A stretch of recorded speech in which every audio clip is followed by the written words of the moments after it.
Commissioning ദിവസവും വിഴിഞ്ഞത്ത് വിട്ടൊഴിയാതെ വിവാദം. വിഴിഞ്ഞം പദ്ധതിയിൽ മുൻ മുഖ്യമന്ത്രി ഉമ്മൻചാണ്ടിയുടെ പങ്ക് ഓർമ്മപ്പെടുത്തി UDF നേതാക്കൾ രംഗത്തെത്തി.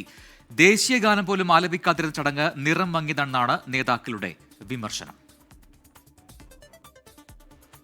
തുറമുഖത്തിന്റെ പേരിൽ വർഷങ്ങളായി രാഷ്ട്രീയ കേരളം സാക്ഷ്യം വഹിച്ച വാക്പോരും വിവാദങ്ങളും കമ്മീഷനിംഗ് ദിവസവും മാറി നിന്നില്ല.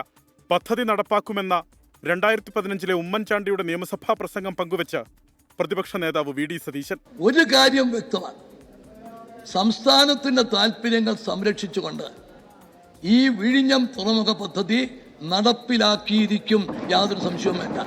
കമ്മീഷനിംഗ് വേദിയിൽ ഇരിപ്പിടമൊരുക്കിയെങ്കിലും VD സതീശൻ ചടങ്ങിൽ പങ്കെടുത്തില്ല. വിഴിഞ്ഞം യാഥാർത്ഥ്യമാകുന്നതിൽ ഉമ്മൻചാണ്ടിയുടെ പങ്ക് ഓർമ്മപ്പെടുത്തി UDF നേതാക്കൾ.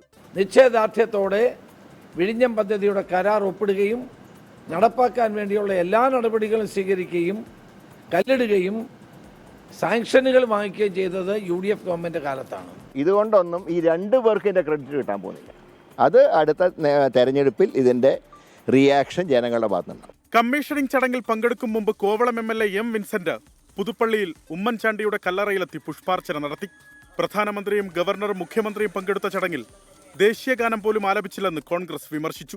പ്രധാനമന്ത്രിയും ഗവർണറും മുഖ്യമന്ത്രിയും എല്ലാം ഉള്ള ഒരു ചടങ്ങിൽ ദേശീയഗാനം പോലും അവിടെ ആലപിച്ചിട്ടില്ല എന്നുള്ളത് ഏറ്റവും പ്രതിഷേധാർഹമായ വസ്തുതയാണ്. വിഴിഞ്ഞത്തെ മുഖ്യമന്ത്രിയുടെ പ്രസംഗത്തിനെതിരെയും UDF നേതാക്കൾ വിമർശനമുയർത്തി. മുഖ്യമന്ത്രിക്ക് ചരിത്രമറിയില്ലെങ്കിലും നാട്ടുകാർക്കറിയാമെന്നായിരുന്നു UDF കൺവീനർ MM ഹസന്റെ പ്രതികരണം. 24 തിരുവനന്തപുരം.